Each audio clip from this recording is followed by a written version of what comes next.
Você já observou uma semente? Já percebeu ou já imaginou que dentro de uma pequena semente existe uma árvore em potencial? A semente, ela tem um potencial de ser uma grande árvore frondosa. Qualquer semente tem um potencial. Porém, essa árvore, ela só vai brotar, só vai crescer se ela for germinada numa terra. E você já percebeu como é o processo da germinação? Ela se dá no fundo da terra, dentro da terra, no escuro. E ali aquela semente, ela encontra os nutrientes necessários, a água tão necessária para que a sua árvore cresça com total força e equilíbrio. A terra, ela representa o campo fértil da nossa vida.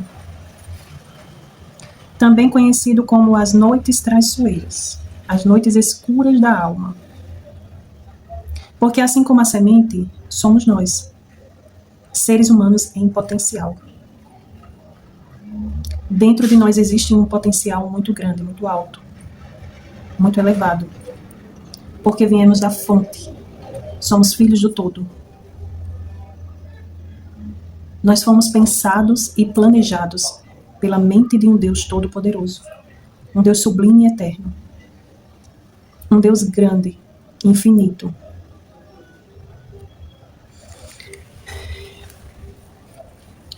E assim como aquela árvore, ela cresce, aquela semente, ela precisou morrer para que aquela árvore pudesse existir. Da mesma forma, nós, seres humanos, precisamos romper a casca do nosso ego nesse processo de germinação. Precisamos sair da casca para que um ser humano em potencial ele passe a existir de forma plena. Você percebe que é tudo uma criação. É trazer do imaterial,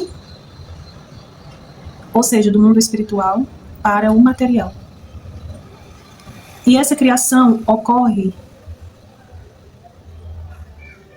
apenas com uma fé genuína, com uma convicção e com um entusiasmo. O entusiasmo e a convicção têm que estar presente no momento da criação. Eu me chamo Kelly Monalisa e nós vamos conversar um pouco sobre esse tema hoje. Lá em Mateus 17:20, nós vamos ler agora. Jesus estava falando sobre fé com os seus discípulos, aqui no capítulo 18, versículo 19, ele diz assim: então, os discípulos, aproximando-se de Jesus em particular, disseram: por que não podemos nós expulsá-lo? E no versículo 20, Jesus diz assim: por causa da vossa pequena fé. Porque, em verdade vos digo, que se tiverdes fé como um grão de mostarda, direis a este monte: passa daqui para acolá, e há de passar, e nada vos será impossível. Que tremendo, né? Aquele grão de mostarda, que é o menor grão das hortaliças, é a menor das hortaliças. Ele quis dar esse exemplo. Ele tem a convicção e carrega dentro de si o entusiasmo de ser aquela grande árvore. E por conta da sua convicção, ou seja, fé, e entusiasmo pela vida, de saber quem é, o que carrega, aquela semente, ela produz uma grande hortaliça, uma grande árvore. Jesus aqui estava ensinando para os seus discípulos e para nós que é necessário que haja uma fé genuína dentro de nós. É necessário que haja uma convicção, um entusiasmo de você saber a sua verdadeira identidade. de você estar totalmente ligado a Ele. E de você estar totalmente disposto a passar pelo processo da germinação.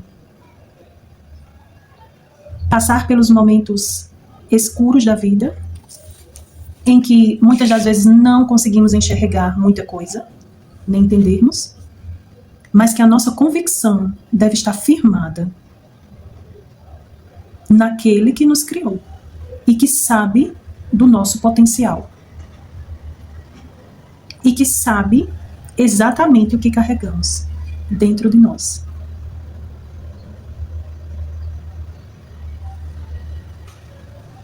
Fica com essas duas palavras: convicção e entusiasmo. O Senhor Jesus, ele disse que seríamos capazes de fazer obras maiores.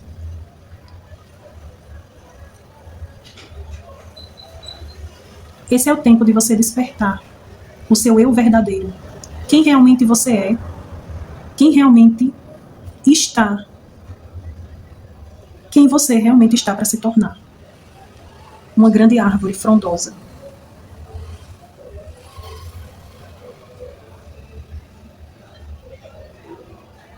Qual o seu propósito? Todos nós viemos aqui com um propósito. Nós somos uma criação divina. O Senhor, o próprio Deus, pensou em nós e nos criou à sua imagem e semelhança, para interagirmos e para vivermos aqui experiências e descobertas. Na verdade, não descobertas, porque não existe nada novo debaixo do sol, mas voltarmos ao nosso verdadeiro ser e lembrarmos quem verdadeiramente somos. Na verdade, é uma lembrança, uma volta à memória. É o despertar espiritual que nós estamos passando aqui na Terra. A abundância do universo é muito grande, é muito vasta. Toda a criação, ela obedece uma ordem suprema. E o Senhor utiliza de ferramentas, de tecnologias, para expandir a sua criação. Uma dessas tecnologias é a geometria sagrada, que são padrões encontrados na natureza, no nosso corpo, no nosso ser. Nós fomos criados por um Deus altamente tecnológico e espiritual, porque Deus é espírito. E o todo é mental. Existe uma tecnologia muito profunda, que ainda com a mente que temos, não temos a capacidade de entender, porque é muito grande. Então, uma dessas tecnologias é a geometria sagrada, que são padrões, formas e proporções encontradas na natureza, que é a base da criação. É a linguagem da criação do universo. Um desses padrões encontrados na natureza é a sequência de Fibonacci. Eu não sei pronunciar bem, é o nome do cientista que descobriu essa frequência em várias coisas no universo. Uma das tecnologias divinas para expandir a sua criação. Você já parou para pensar o que move essa engrenagem, toda essa tecnologia? O que move toda a criação? O que rege todo o universo? O que faz as coisas se alinharem pela ordem? Porque o nosso Pai, ele é o supremo organizador de mundos. E nos criou para sermos semelhantes a Ele. Porque temos a total responsabilidade da frequência que carregamos dentro de nós. Frequência essa que irá ajudar o planeta a se equilibrar ou não. Cada um de nós carregamos uma frequência única e somos responsáveis por ela. Essa força motriz que move o universo que alinha as nossas células, os nossos órgãos dentro de nós, que alinha as estrelas, é o amor. É o supremo amor. A energia, a frequência maior do universo. E um dos motivos do nosso planeta ele estar em desequilíbrio é a falta do amor. Como nosso Senhor Jesus disse que nos últimos tempos o amor de muitos esfriaria e veríamos muitas coisas que não gostaríamos de ver. Porque a falta do amor é o total desequilíbrio do universo. Veja que tudo na natureza, ela tem o potencial de equilibrar-se. Ou seja, tudo que você dá, volta para você. É a lei do retorno. Não é uma lei severa, é uma lei de equilíbrio. As leis do reino dos céus são equilíbrio. São para equilibrar. Tudo que vai, volta com a mesma proporção. Para que aquilo volte ao eixo. E isso é vida, é movimento, é onda, é vento.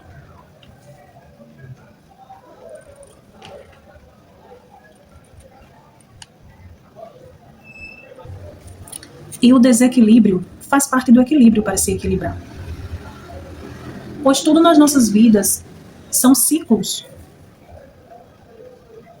E tudo que pende para um lado, pende para o outro da mesma proporção, até que ele volte ao eixo.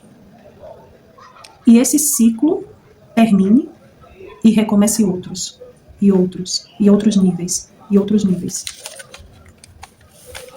Porque esse é o jogo da vida. E nós estamos aqui nessa missão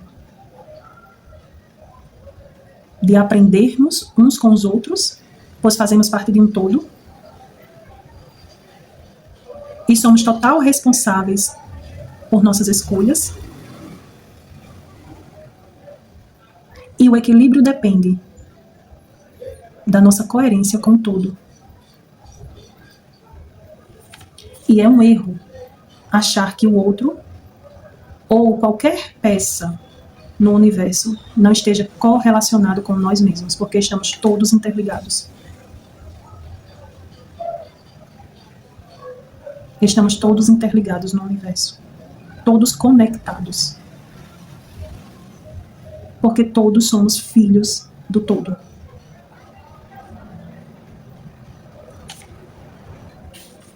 Existe sim a semente que foi germinada, não com autorização, mas isso fica para um outro tema, uma outra conversa, porque existe o joio e o trigo misturado.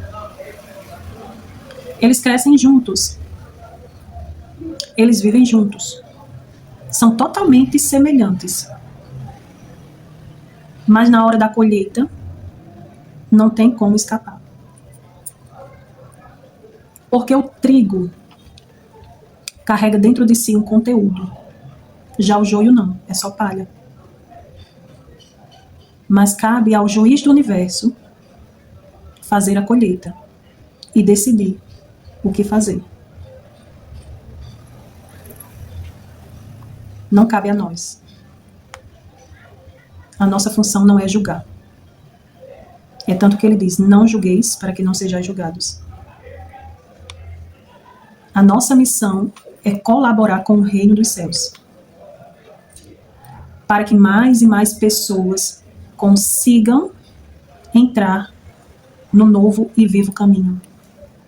Para que mais e mais pessoas venham a conhecer quem realmente elas são.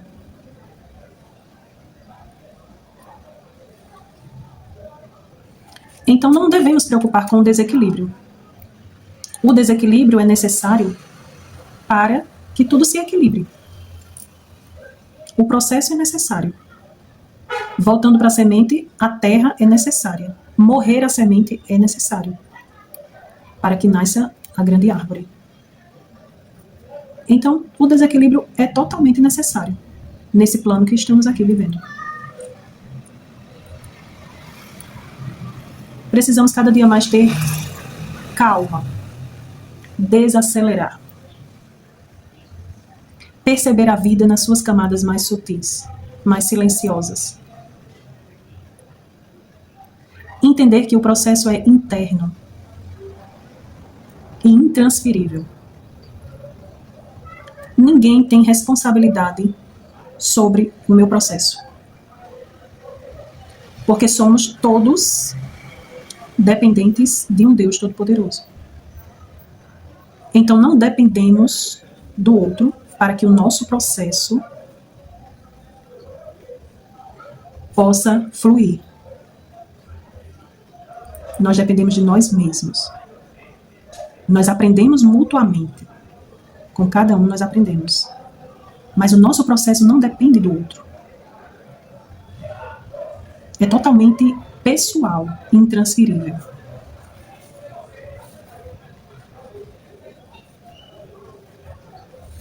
E a palavra ainda diz, não é por força nem por violência, mas é pelo meu espírito, assim diz o Senhor dos Exércitos. Então, para que se preocupar com coisas passageiras e transitórias? Para que se preocupar com injustiças?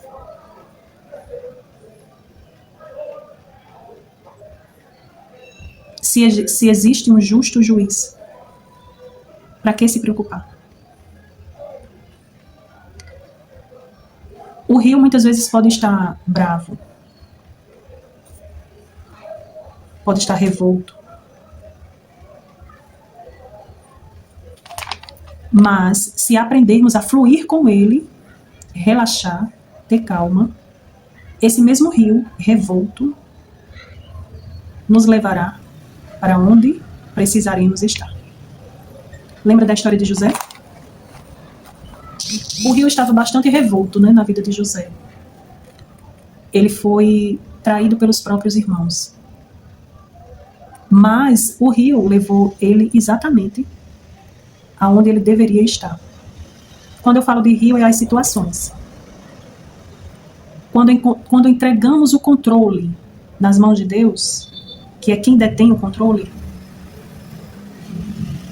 a vida flui como o rio. E nos leva exatamente para onde devemos estar.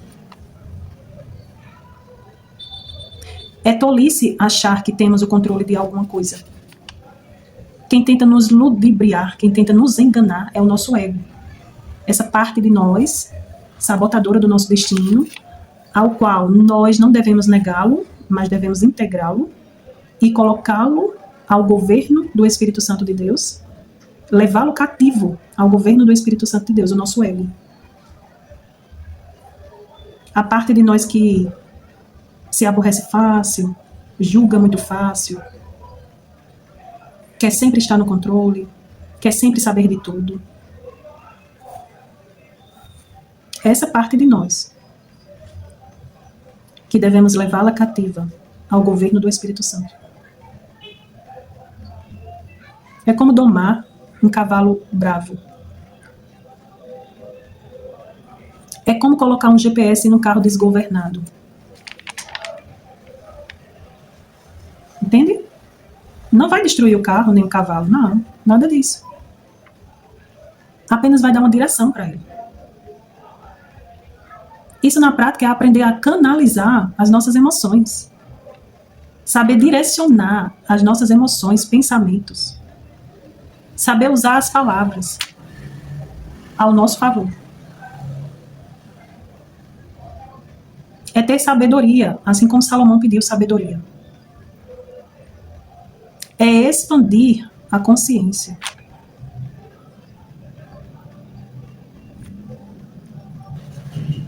É saber que tudo coexiste em todo lugar ao mesmo tempo. É entender que você, eu, nós não somos os nossos erros. Nós não somos os nossos pensamentos. Nós não somos o nosso corpo. Nós não somos a matéria. Nós a possuímos, mas não somos. O nosso eu verdadeiro é o nosso espírito. o sopro de vida que o Deus Todo-Poderoso colocou dentro de nós. Então nós devemos usar essa ferramenta que Ele nos deu, esse corpo que Ele nos deu, essa tecnologia de ponta que Ele nos deu aqui na Terra.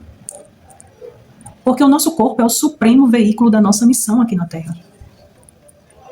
Nós temos uma alta tecnologia dentro de nós. E devemos usá-la com responsabilidade, com sabedoria. Então, se nós não somos a matéria, nós somos, vamos dizer, a matéria, nós viemos da essência e somos parte dela. Então, todas as coisas vêm de um mesmo Deus. Toda a natureza, todos nós, seres humanos, viemos de um mesmo Deus. Então, somos partículas desse Deus. É como se fosse uma gota no oceano.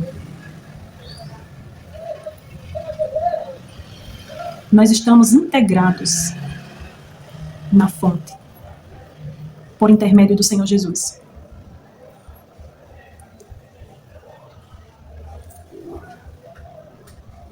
Então, os conflitos que nós temos, que as pessoas têm, por conta dessa parte egóica que existe,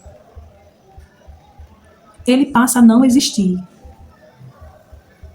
quando entendemos que a expansão da nossa consciência, o nosso crescimento espiritual, revela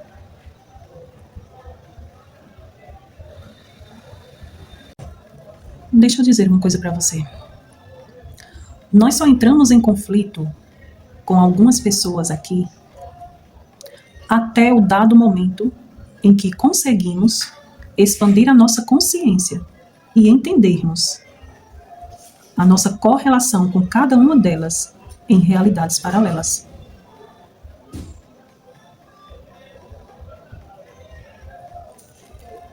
Porque nada é por acaso no universo. Dores, traumas, questões não resolvidas, conflitos, medos, nada é por acaso. A partir do momento que você começa a se conhecer melhor, você vai entender a correlação com tudo isso e vai conseguir compreender como virar o jogo, como virar novas fases de jogo, passar de novas fases de jogo, do jogo.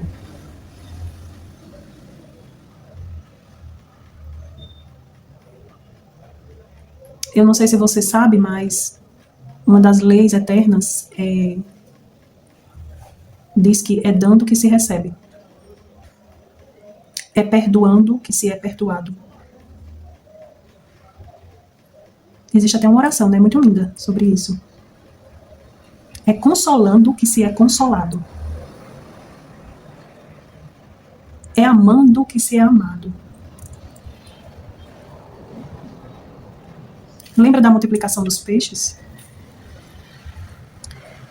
Estava à frente de Jesus uma multidão, com fome porque já o seguia há muitos dias, e os discípulos estavam preocupados, dizendo: mestre, despede a multidão para que eles possam ir comer. E Jesus disse assim: o que temos aqui? E veio um menino e trouxe alguns pães, 5 pães e 2 peixinhos. E Jesus mandou trazer cestos. E levantando aquele alimento, deu graças ao Pai, e olha só, agradeceu.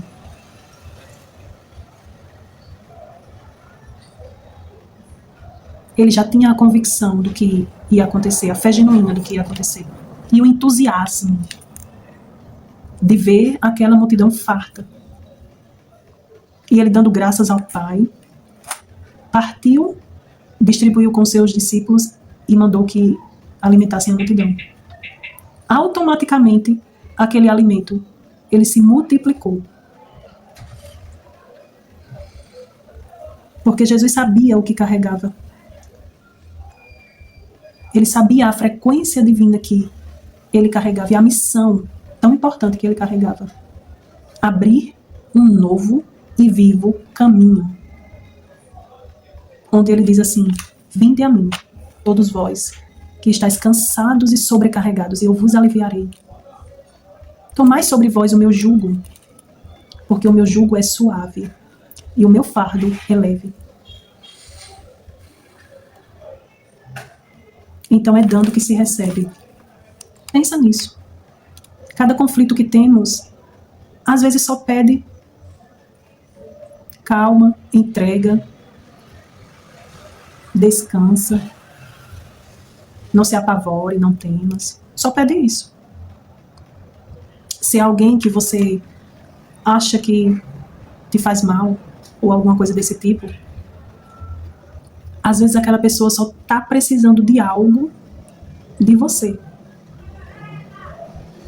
Só está precisando que você dê algo para ela, porque a gente só dá o que tem. Não podemos dar aquilo que não temos, ou que ainda não sabemos que temos. É por isso que eu julgo, não julgo, né? Mas eu acho que o autoconhecimento é muito importante. Porque o autoconhecimento é o conhecimento do alto. E outra coisa que eu entendo como verdade: o nosso relacionamento com Deus tem muito a ver com o nosso autoconhecimento. Porque é do querer dele ter uma experiência exclusiva com cada um de nós. Você nunca vai conseguir ter uma experiência com ele fora. Só quando buscardes verdadeiramente com o teu íntimo do ser, da alma, é que você vai conseguir ter uma experiência profunda. Ele tem todas as respostas para te dar, pode ter certeza disso. Ele só está esperando que você silencie os ruídos lá de fora e entre no teu silêncio interior, na calma que você tem.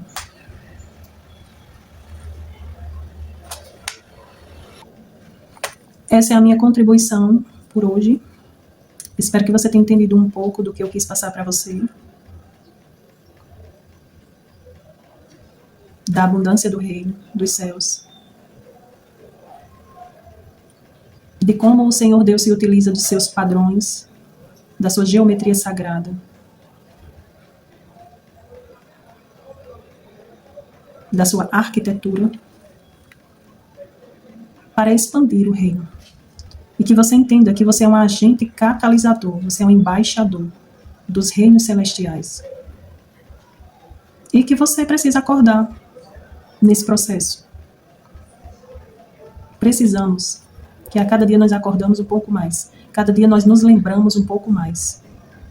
Para podermos, assim, unir forças para romper com os poderes sustentadores das trevas. Porque foi para isso que o Filho de Deus se manifestou. E nós somos filhos de Deus. Então que a sua luz brilhe onde você estiver. E que com suas palavras, com sua energia vital, você seja um organizador de mundos, como teu Deus, como teu Pai é. Amém? Uma ótima noite e que o Senhor Jesus transmita a cada um a sua paz. Em nome de Jesus. Amém?